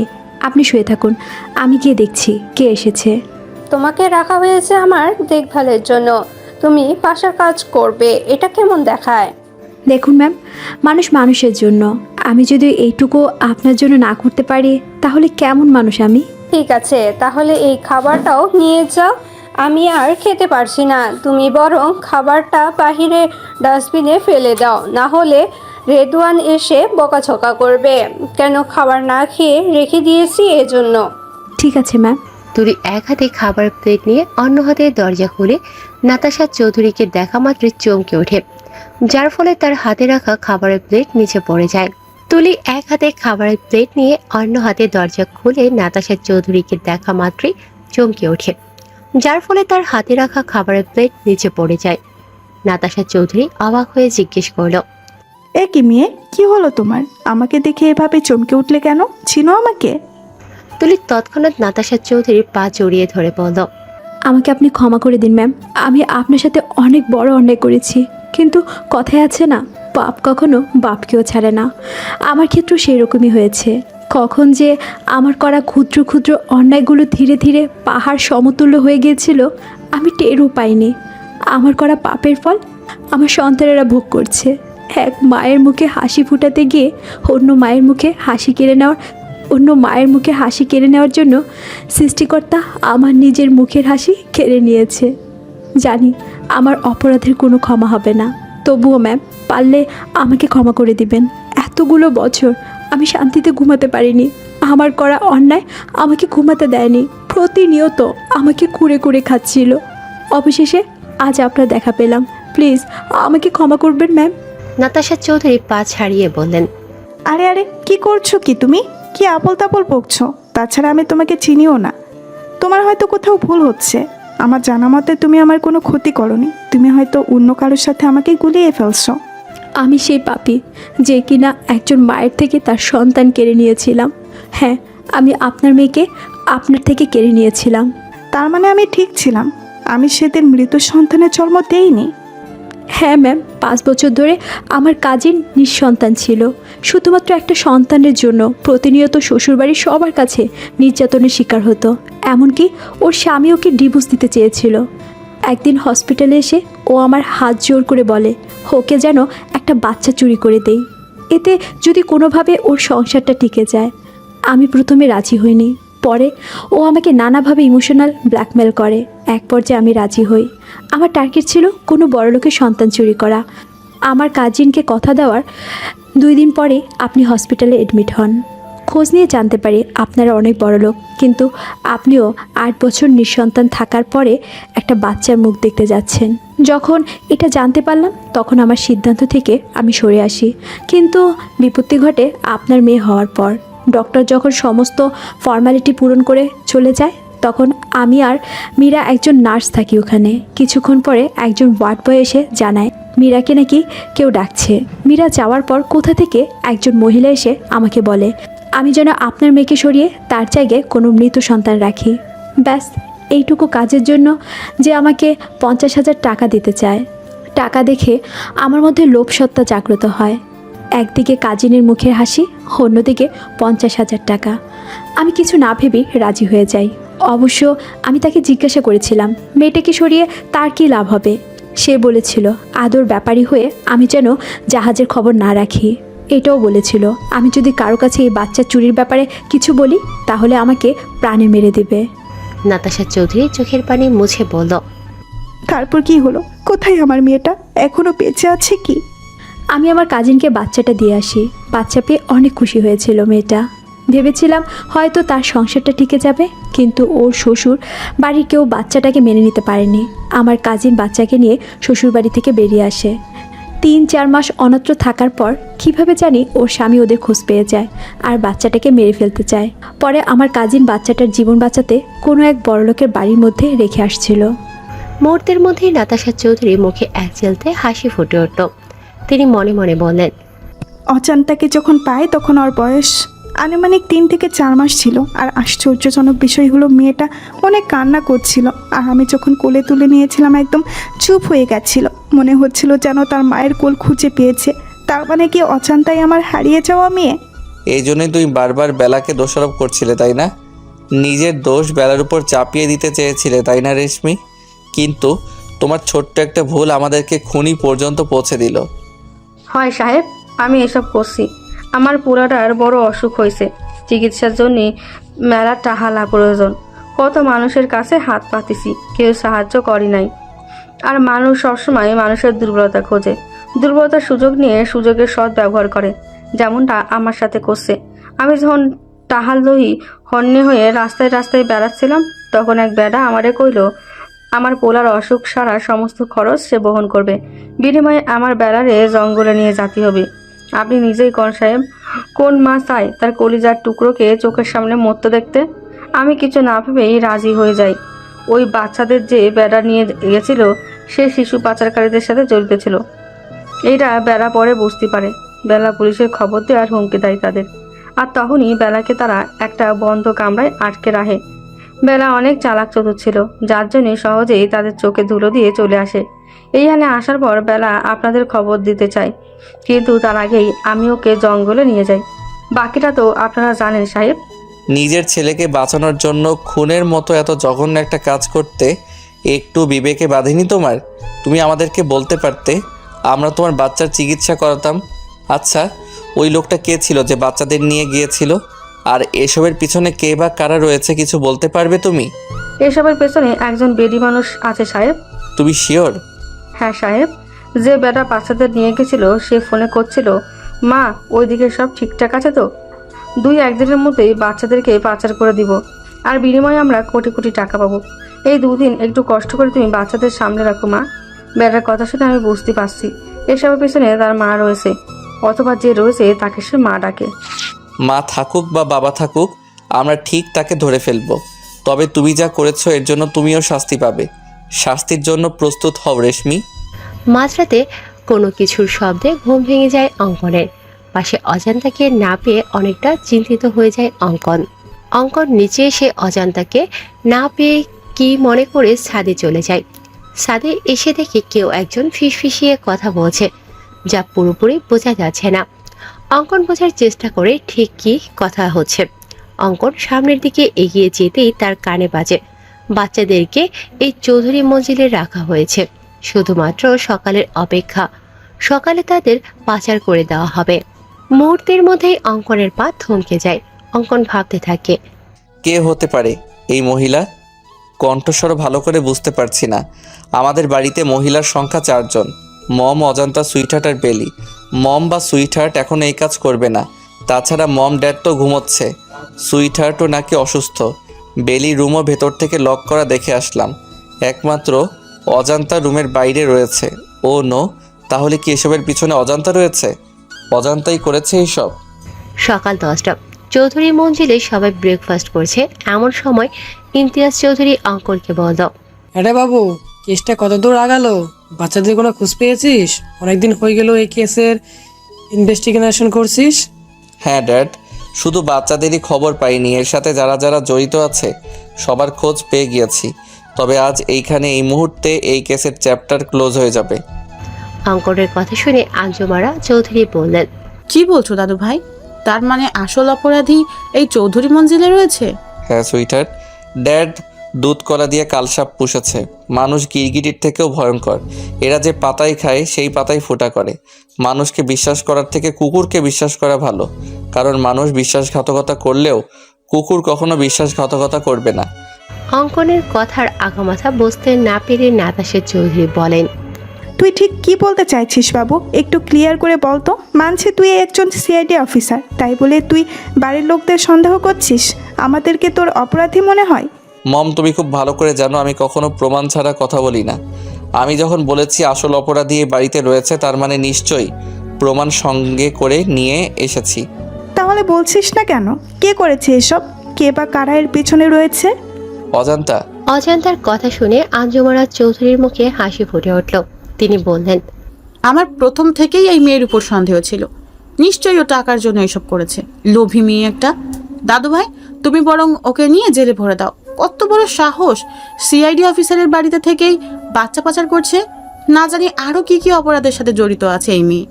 আর কত ভালো মানুষের মুখোশ পরে থাকবে সুইটহার্ট। অনেক ভালো অভিনয় করতে পারো তুমি। অমানুষের আড়ালে দিব্যি ভালো মানুষের মুখোশ পরে রয়েছ। তোমার মুখোশ খোলার সময় এসে গিয়েছে তো। এখন ভালোই ভালোই তুমি নিজের মুখটা সবটা স্বীকার করবে, নাকি আমি নিজেই? অঙ্কনের বাকি কথা শেষ হওয়ার আগেই আঞ্জুমারা চৌধুরী তোতলাতে তোতলাতে বলল, এসব তুমি কি বলছো দাদু ভাই? আমি এসব করেছি মানে? এই ইমতিয়াজ, কি বলছে এই ছেলে? মাকে অপমান করছে আর তুমি চেয়ে চেয়ে দেখছো? কেমন ছেলে তুমি? হ্যাঁ তুমি করছো সুইটহার্ট। কিভাবে পারলে এমনটা করতে? কিসে কম ছিল তোমার? আমি প্রথমে ভেবেছিলাম এই সব কিছু অজান্তা করেছে, কিন্তু যখন ছাদ থেকে নেমে আসি তখন দেখি অজান্তা কিচেনে রয়েছে। তখনই আমার মনে সন্দেহ জাগে। আমি তোমার রুমে গিয়ে দেখি তুমি নেই। বিছানায় বালিশের গায়ে কাঁথা দেওয়া রয়েছে, যাতে কেউ দেখলে মনে করে তুমি এখানে শুয়ে রয়েছ। আর তুমি যেহেতু আগে থেকে অসুস্থ হওয়ার নাটক করেছো, তাই সবাই ভাববে হয়তো তুমি অসুস্থতার জন্য ভুলে গিয়েছো দরজা লক করতে। তুমি নিজেকে অনেক চালাক মনে করো, তাই না সুইটহার্ট, ওরফে শিশু পাচারকারী দলের লিডার? অঙ্কনের কথা শুনে ইমতিয়াজ চৌধুরী তেড়ে এসে অঙ্কনকে থাপ্পড় দিয়ে বলল, হাউ ডেয়ার ইউ! একটা বাইরের ছেলে হয়ে তোর সাহস হলো কি করে আমার মাকে অপমান করার? বাইরের ছেলে কথাটা শুনে অঙ্কনের পা থমকে যায়। পুরুষ মানুষের নাকি কান্না করতে নেই, কিন্তু অঙ্কন হাজার চেষ্টা করেও চোখের পানি আটকাতে পারেনি। অঙ্কন নিজেকে সামলে নিয়ে বলল, হ্যাঁ স্যার, আপনি ঠিকই বলেছেন। আমি একটা বাইরের ছেলে, যা আমি আগে থেকেই জানি। তবে আপনি এটাও ভুলে যাবেন না, আমি একজন সিআইডি অফিসার। আর একজন সিআইডি অফিসারের কাজ সম্পর্কে আপনার নিশ্চয়ই ধারণা আছে। আমি যে মিথ্যা বলছি না তার প্রমাণ এখনই পেয়ে যাবেন মিস্টার ইমতিয়াজ চৌধুরী। অঙ্কন একটু দূরে গিয়ে ঈশানকে কল করে বলল, ঈশান, বাচ্চাদের নিয়ে এসো। জি স্যার। 5 মিনিট পরে ঈশান বাচ্চাদের নিয়ে এলো। বাচ্চাদের দেখে সবাই যতটা না অবাক হয়েছে, তার থেকে বেশি অবাক হয়েছে বাচ্চাদের এই চৌধুরী মঞ্জিল থেকে বের হতে দেখে। ইমতিয়াজ চৌধুরী এসে আঞ্জুমারা চৌধুরীকে বললেন, তার মানে সব সত্যি? তুমি এসব করেছো মা? আমার ভাবতেও ঘৃণা হচ্ছে। তুমি আমার মা, আমি একজন অপরাধী সন্তান। সবটা যখন জেনে গিয়েছো তাহলে এটাও জেনে রাখো, আমি তোর মা না। মানে কি বলছো তুমি? তোমার বাবা ঈশাকের ড্রাইভার ছিল আমার স্বামী আতিকুর। একটা অ্যাক্সিডেন্টের সময় তোমার বাবাকে বাঁচাতে গিয়ে আমার স্বামী ঘটনাস্থলে মারা যায়। আতিকুরের মৃত্যুতে আমি আর আমার 10 বছরের ছেলে আব্দুল্লাহ দিশেহারা হয়ে পড়ি। ঈশাক ছিল অনেক দয়ালু। সে আমাকে আর আব্দুল্লাহকে এই চৌধুরী মঞ্জিলে নিয়ে আসে। এইখানে এসে আমার রাজরানী হওয়ার স্বাদ জাগে। তোমার মাকে দু চোখের বিষ মনে হতো আমার। আমি একদিন সুযোগ বুঝে তোমার মায়ের খাবারে ঘুমের ঔষধ মিশিয়ে দেই, আর তোমার মা ঘুমিয়ে পড়লে তাকে বালিশ চাপা দিয়ে মেরে ফ্যানের সঙ্গে ঝুলিয়ে দিয়ে আত্মহত্যা নামে চালিয়ে দেই। আর বুদ্ধি করে তোমার মায়ের হাতের লেখা নকল করে একটা সুইসাইড নোট লিখে রাখি যে আমার মৃত্যুর জন্য কেউ দায়ী নয়। আমার স্বামীর কাছে আমার একটা অনুরোধ, আমার যেন পোস্টমর্টম করা না হয়। ব্যাস, বোকা ঈশাক তার প্রিয়তমা স্ত্রীর কথা রাখতে গিয়ে জানতেও চায়নি তার স্ত্রীর মৃত্যু কিভাবে হয়েছে। প্রিয়তমা স্ত্রীকে হারিয়ে ঈশাক অনেক ভেঙে পড়ে। আমি সেই সুযোগটা কাজে লাগিয়ে দিলাম। আমি তাকে নানাভাবে বোঝানোর চেষ্টা করলাম সে যেন সব ভুলে নতুন জীবন শুরু করে। তুমি তখন খুব ছোট। ঈশাককে বললাম তোমার জন্য একটা মা প্রয়োজন, না হলে তুমি মানুষের মতো মানুষ হতে পারবে না। এতে ঈশাক রাজি হয় না। ঈশাক বলে দ্বিতীয় কোনো নারীকে তার জীবনে গ্রহণ করবে না। সে একাই তোমাকে বাবা মায়ের স্নেহে ভালোবাসা দিয়ে বড় করবে। পরে আমি তোমাকে ব্যবহার করি, নানাভাবে তোমাকে নিজে আঘাত করে নিজেই সারিয়ে তুলি। তোমার বাবার সামনে প্রমাণ করি আমি তোমার মা হওয়ার যোগ্য। ঈশাককে অনেক বোঝানোর পর তোমার কথা ভেবে তোমার বাবা আমাকে বিয়ে করে। তারপর সুযোগ বুঝে তোমার বাবাকেও মেরে দেই আমি। ছি ছি ছি, এত নিচু তুমি! মনে হচ্ছে তোমার মুখে থুতু ছুঁড়ে মারি। তুমি পারলে এতগুলো মানুষের বিশ্বাস নিয়ে খেলতে? শুধুমাত্র তোমার জন্য আমার ছেলেটাকে আমি ভুল বুঝেছি, তাকে বাইরে ছেলে উপাধি দিয়েছি, এমনকি তাকে থাপ্পড় দিতেও আমার হাত কাঁপেনি। এই মুহূর্তে আমার মনে হচ্ছে তোমাকে ফাঁসির দড়িতে ঝুলে দিতে পারলে আমার মন শান্তি লাগতো। অঙ্কন বলল, আপনি চিন্তা করবেন না স্যার, সে একজন খুনি ও পাচারকারীদের লিডার। ফাঁসির দড়ি তার জন্য বরাদ্দ রয়েছে। ও সুইটার, একটা কথা বলতে ভুলে গিয়েছিলাম, তুমি একা ফাঁসির দড়িতে ঝুলবে না। তোমার আদরের ছেলে আব্দুল্লাহ, যার জন্য এত কিছু করেছো তুমি, সে আব্দুল্লাহও তোমার সাথে ফাঁসির দড়িতে ঝুলবে। আমি আমার দোষ স্বীকার করে নিয়েছি। প্লিজ আমার ছেলেটাকে ছেড়ে দাও। ও তো কোনো খুন করেনি, ও শুধু আমার সঙ্গ দিয়েছে। ওকে প্লিজ ছেড়ে দাও। কেউ ছাড়া পাবে না। তুমি না মা? কেমন মা তুমি? মায়েরা সন্তানদের সঠিক শিক্ষা দেয়, আর তুমি নিজের হাতে অপরাধী তৈরি করছো। অপরাধ করার আগে তোমার ভাবা উচিত ছিল এর ফল কেমন হবে। এখন যাও, 14 শিকের মধ্যে গিয়ে মা ছেলে মিলে কোটি কোটি টাকার হিসাব করো। চলো সুইটার। 1 মিনিট দাদু ভাই, জীবনে কখনো ভালো কাজ করিনি আমি। পাপের সাগরে ডুবে থেকেছি, আর তার ফলস্বরূপ ফাঁসির দড়ি আমার অপেক্ষা করছে। জীবনের এই অন্তিম সময়ে এসে অন্তত একটা ভালো কাজ করে যেতে চাই। নাটক না করে যা বলার তাড়াতাড়ি বলো। আঞ্জুমারা চৌধুরী নাতাশার কাছে এসে পা জড়িয়ে ধরে বলল, আমাকে তুমি ক্ষমা করে দিও। আমি তোমার জীবন থেকে সমস্ত সুখ কেড়ে নিয়েছি। নাতাশা চৌধুরী পা ছাড়িয়ে নিয়ে বললেন, নাটক বন্ধ করুন প্লিজ। বাবু, এই মহিলাকে নিয়ে যা, আমার সহ্য হচ্ছে না এই মহিলাকে। চলে তো আমি যাবই বৌমা, তবে যাওয়ার আগে একটা কথা বলতে চাই। হ্যাঁ বলুন, আর কি কি চমক দেওয়ার বাকি আছে? এমনিতেই অনেক চমকপ্রদ কথা শুনিয়েছেন, আর কিছু শোনার ইচ্ছে হচ্ছে না।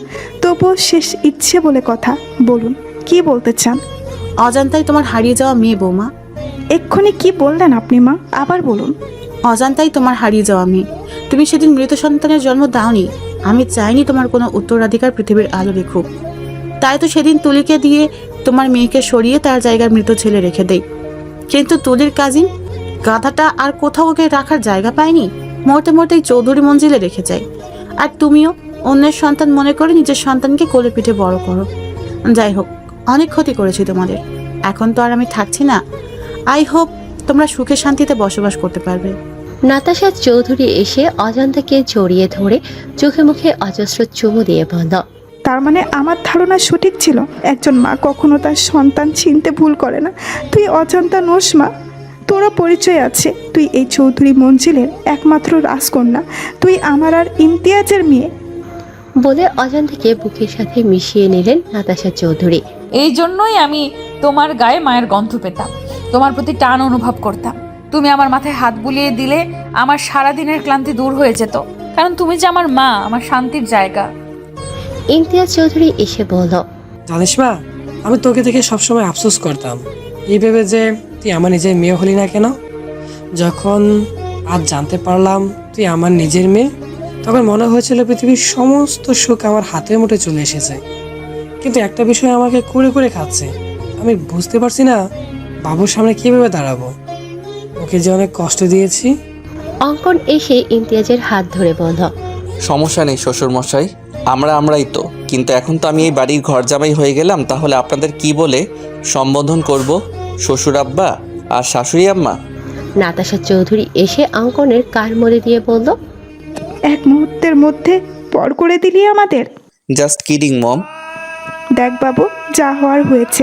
আমি চাই তোরা নতুন করে তোদের জীবন শুরু কর। এবার দেখিস আমরা সবাই খুব সুখে শান্তিতে থাকবো। ফুলে সজ্জিত বিছানায় এক হাত ঘোমটা টেনে বসে রয়েছে অজান্তা। এই তো কয়েক মাস আগে এরকমই ফুল সজ্জিত বিছানা থেকে তাকে টেনে নামিয়ে দেওয়া হয়েছিল। হাজারো অপমান করা হয়েছিল, কিন্তু সেই অপমানের পিছনে লুকিয়েছিল হাজারো রহস্য, অপ্রকাশিত ভালোবাসা। অজান্তার পুরনো কথা মনে করে চোখ থেকে পানি গড়িয়ে পড়ল। অজান্তার চোখের পানি মুছে দেখে অঙ্কন এসেছে। আমি তো এই বাড়ির ঘর জামাই হয়ে গিয়েছি রে অজান্তা। এখন সব কিছু তোর রাজত্বে চলে গেছে। তোর ঘর, তোর বিছানা, তোর বর। এখন তোর যা ইচ্ছা কর, আমি কিছুই বলবো না। ড্রামা শুধু আমি করতে পারি না, আপনিও খুব ভালো ড্রামা করতে পারেন অঙ্কন ভাই। ভেতরে ভেতরে জ্বলে পুড়ে ছারখার হয়ে যাচ্ছেন, অথচ সবার সামনে কত হাসি মুখে রয়েছেন। খুব কষ্ট পেয়েছেন আপনি সত্যিটা জানার পর, তাই না অঙ্কন ভাই? আমি স্পষ্ট লক্ষ্য করেছিলাম যখন বাবা আপনাকে বাইরের ছেলে বলেছিল আপনার চোখের পানি মুছতে। এতে কষ্ট পাওয়ার কি আছে অজান্তা? আমি আগে থেকে জানতাম আমি এই পরিবারের কেউ না। কিন্তু কিভাবে? আমার ডিএনএ টেস্ট করিয়েছিলাম, কিন্তু মম বা ড্যাড কারো সাথে ম্যাচ করেনি। সেদিন থেকেই আমি শিওর ছিলাম আমি তাদের সন্তান না। কিন্তু আমি জানতাম না আমার আসল পরিচয় কি, আমার আসল বাবা মা কে।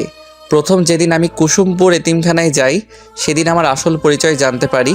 রহমত দাদু অনেক দিন ধরে এতিমখানায় রয়েছে। তিনি আমাকে দেখে আমার পরিচয় জানতে চান। আমি সব কিছু বলার পর তিনি বললেন, তুমি তাহলে সেই অঙ্কন? কত বড় হয়ে গেছো।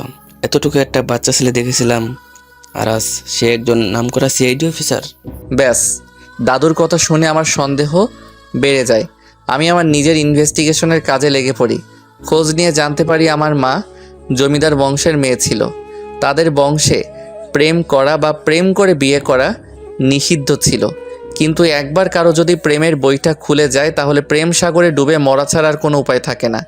ঠিক তেমনই হয়েছিল আমার মায়ের সাথে। নানু ভাইয়ের মায়ের বিয়ে ঠিক করে এলাকার চেয়ারম্যানের ছেলের সাথে। মা বিয়ের আসর থেকে পালিয়ে বাবাকে বিয়ে করে। এতে নানু ভাই আম্মুকে ত্যায্য করে দেয়। বিয়ের পর ভুলেও একটা বারের জন্য হলেও কোনো খোঁজ করেনি মায়ের। আমার বাবা একজন সেনা সদস্য ছিলেন।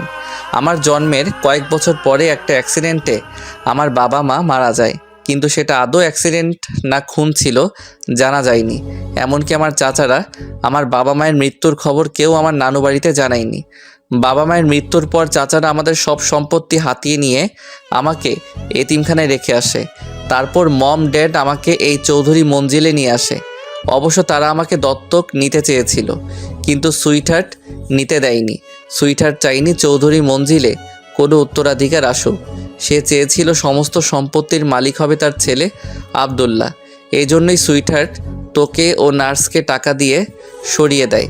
ব্যাস, না থাকলো বাস আর না বাজলো বাসি। মোটামুটি সব প্রশ্নের উত্তর পেয়ে গিয়েছি, শুধুমাত্র একটা প্রশ্নের উত্তর ছাড়া। কি প্রশ্ন শুনি?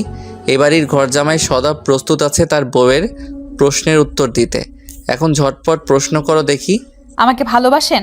হ্যাঁ, আমার জীবনের থেকেও বেশি। তাই তো দূরে দূরে রেখেছিলাম তোকে। যেদিন আমি বিডিতে ফিরে প্রথম তোকে দেখি, সেদিনই আমার প্রেমের বইটা খুলে যায়। আস্তে আস্তে প্রেম সাগরে ডুবে যেতে থাকি আমি, কিন্তু আমার এই অনিশ্চিত জীবনের সাথে তোকে জড়াতে চাইনি। ভালোই যখন বাসেন, তাহলে চুক্তির বিয়ে কেন করলেন? সুইটহার্টের কথায়, তবে সেই কন্ট্রাক্ট পেপার ছিল নকল, আর আসল পেপার আমার কাছে রয়েছে, যাতে আমি বা তুই আমরা দুজনের একজনও সাইন করিনি। তাই আমাদের কন্ট্রাক্ট ম্যারেজও হয়নি। দেখ অজান্তা, অনেক হয়েছে পুরনো কথা। আমি আর পুরনো কথা মনে করতে চাই না। প্রথমবার বাসরাত হেলায় অবহেলায় কাটিয়েছি। তাই আমি চাচ্ছি না এইবারও এমনটা হোক। আমি চাই আমাদের এই রাতটা চিরস্মরণীয় হয়ে থাকুক। আজ থেকে নতুন জীবনের সূচনা হলো আমাদের একসাথে পথ চলা শুরু হলো। বিশ্বাস কর, অনেক ভালোবাসবো তোকে, আদরে আদরে ভরিয়ে দিব।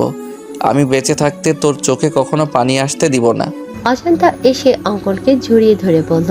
I love you more than my life. অঙ্কনও অজান্তাকে জড়িয়ে ধরে কপালে চুমু দিয়ে বলল। আমার প্রেমের তরি বয়ে চলে, তোমার প্রেমের বইটা ধরে জারে নাইয়া যেদিক খুশি বীরদের পাল তোলে। বড্ড প্রেম পাগল হয়েছে আমি, বুঝিনি গো কখনো আমার প্রেমের বইটা গেছে খুলে।